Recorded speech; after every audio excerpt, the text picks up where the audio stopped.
Welcome to Indonesia. Mungkin itu adalah kata yang pas kali ya buat menggambarkan kamera yang satu ini. Dan ini adalah kamera aksi atau action cam yang dimana menurut gue bakal jadi pesaing GoPro. Tapi kita nggak tahu juga sih. Nanti aja kita lihat sama-sama gimana kemampuan atau speknya.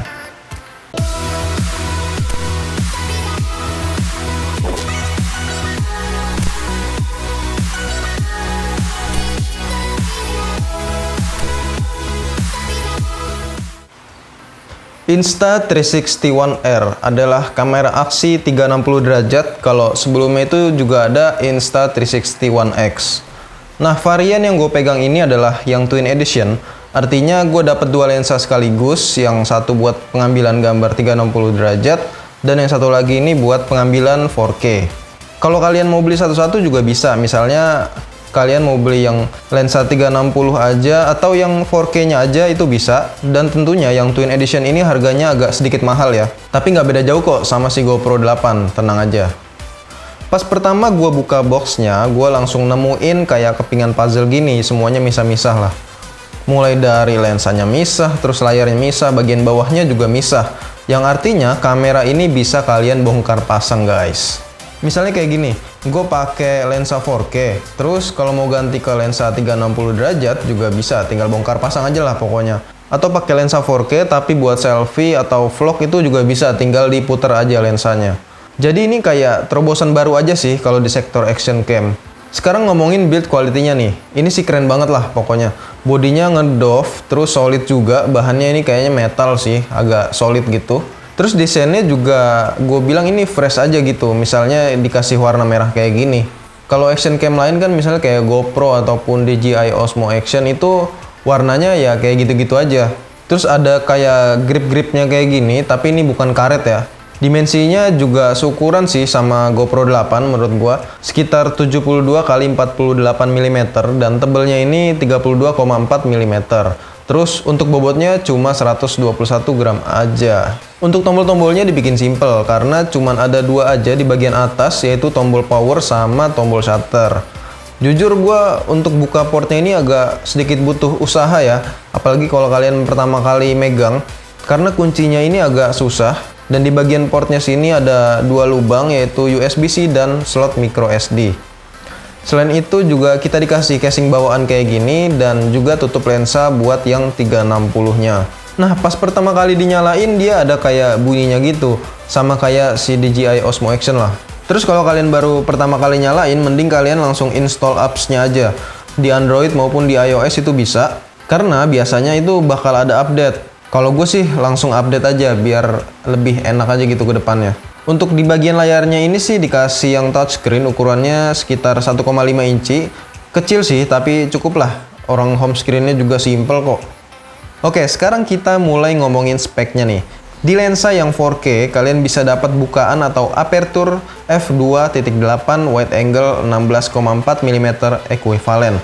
Sedangkan di lensa 360-nya, kalian bisa dapat f2.0 dengan 7,2 equivalent. Untuk field of view-nya, lensa ini tuh nyediain beberapa kayak ultra wide, wide, narrow, dan linear. Jadi cukup banyak pilihan ya.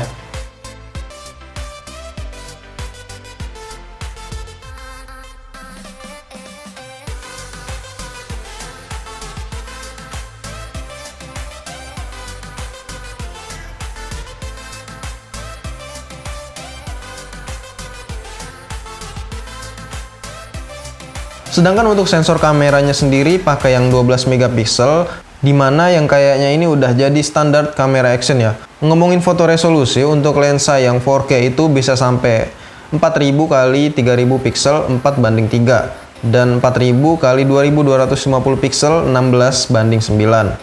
Sedangkan yang lensa 360-nya bisa sampai 6080 x 3040 piksel 2:1. Terus video resolusinya yang lensa 4K maksimal bisa 4K 60 fps atau Full HD maksimal itu 200 fps, jadi bisa buat bikin slow motion. Untuk lensa 360-nya maksimal 5,7K dengan 30 fps atau 4K 100 fps. Format fotonya sendiri itu disediain kayak biasa, ada RAW dan juga JPEG. Untuk video formatnya ada MP4 dengan H264 atau H265-nya. Terus kita masuk ke dalam modenya. Di sini kalian bisa temuin beberapa mode. Kayak misalnya nih ada video standar, foto standar, dan time shift. Terus di mode fotonya dibagi lagi beberapa bagian kayak standar, HDR, burst, interval, dan night. Untuk videonya, modenya ini cuma ada HDR, timelapse, dan time shift aja. Oh ya, untuk mode live streamingnya, kalau kalian cari ini belum ada. Katanya sih nanti bakalan nyusul gitu. Jadi kalian tunggu update aja lah. Selanjutnya ini adalah salah satu yang bikin beda juga dari merek lain. Kalau biasanya kan action cam kebanyakan itu pengaturan exposure-nya cuma ada dua, yaitu mode auto dan manual. Nah, di Insta360 One R ini ditambah dua lagi, yaitu ISO priority dan shutter priority. Untuk ISO-nya, baik itu buat foto ataupun video sama aja sih. Maksimal bisa sampai 3200. Kalau gue sih nggak mau ribet ya pakai action cam, jadi ya auto aja lah. Untuk mode night-nya ini dia pakai cara stacking foto, jadi akan mengambil beberapa foto. Alhasil kalian harus nungguin beberapa detik saat motret. Untuk hasilnya kalian bisa lihat sendiri lah ya.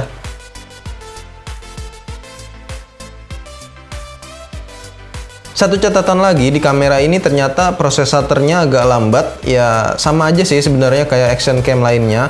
Ya kali aja gitu udah kayak smartphone atau kamera mirrorless yang ada prosesornya. Video bitrate-nya juga udah bisa dibilang bagus, yaitu 100 Mbps. Buat kalian yang suka ngevlog atau bikin sinematik gitu kan, biasanya videonya harus stabil ya. Apalagi kalau kalian lagi berpetualang, ya harus nangkep momen sebaik mungkin. Yang dimana di kamera ini itu ada 6 axis gyroscope-nya yang bikin video kalian bakal lebih stabil. Atau istilahnya kalau di Insta360 One R ini namanya flow state stabilization. Untuk white balance-nya di kamera ini ada auto 2700 Kelvin sampai 6500 Kelvin. Nah tadi kan pertama gue nyuruh nyambungin ke aplikasi smartphone dulu ya, dan itu nyambunginnya bisa pakai Bluetooth 4.0 ataupun Wi-Fi. Untuk kapasitas baterainya sendiri itu 1190 mAh, yang gue bilang ini standar lah ya. Dan ini baterainya tanam ternyata di tempat yang warna merah ini. Jadi kalau kalian mau ganti baterai atau mau beli baterai tambahan, mungkin gantinya tinggal bongkar aja gitu yang bawahnya. Kamera ini punya IPX8 yang artinya bisa tahan cipratan atau kena gerimis sih katanya masih bisa. Tapi kalau untuk nyelam misalnya kayak surfing, diving, ataupun buat berenang, ya pokoknya buat nyelam lah, kalian harus beli lagi case tambahannya yang waterproof. Dan ada juga aksesoris lainnya yang menurut gua itu juga cukup penting, yaitu invisible sticknya. Dan di kamera ini juga ternyata ada voice controlnya, jadi kalian bisa mengontrol kameranya, misalnya kayak mengambil gambar ataupun mengambil video, itu tinggal pakai suara aja. Take a photo. Start recording. Stop recording. Kesimpulannya menurut gue sih kamera Insta360 One R ini jadi suatu hal penyegaran untuk di sektor action cam dalam hal desainnya. Ya walaupun agak ngeri sih kalau terlalu sering bongkar pasang, tapi gue yakin pihak mereka pasti bakal mikirin itu semua, jadi kalian tenang aja. Nah, terus kalau kalian mau beli atau tertarik mau beli Insta360 One R ini, gue saranin yang versi Twin Edition-nya aja, karena itu lebih hemat. Kalian bisa dapat dua lensa dalam satu kamera aksi. Dibandingkan misalnya ya, mohon maaf nih, kayak GoPro gitu, jadinya kan kalian harus beli GoPro Max sama GoPro 8. Kalau mau dua lensa. Tapi kalau soal hasil gambar dan kualitas gambarnya itu gue lebih suka si GoPro ya, nggak tahu kenapa. Mungkin karena warnanya lebih natural aja. Terus cahayanya gitu nggak terlalu berlebihan kayak DJI Osmo Action itu terlalu berlebihan. Kalau ini sih ya sebenarnya nggak beda jauh sama si GoPro ya. Tapi gue tetap lebih suka si GoPro. Tapi itu kan masalah selera lah ya. Jadi kalian bisa nilai sendiri gimana kemampuan Insta360 One R ini dari hasil gambar yang udah gua kasih tadi. Nah, jadi harus dites dulu nih, harus dites berdampingan antara si GoPro 8 ataupun GoPro Max dengan Insta360 One R ini. Untuk mendapatkan kesimpulan apakah Insta360 One R ini lebih baik dari GoPro 8 ataupun GoPro 8 masih tetap di atas. Ya mungkin dari sektor spek ataupun kemampuannya ataupun hasil gambarnya. Gimana? Apakah kalian setuju kalau gua bikin video versusnya antara Insta360 One R ini versus GoPro 8? Kalian tulis di kolom komentar ya. Yaudah, mungkin segini aja video kita kali ini. Sampai ketemu di video selanjutnya ya.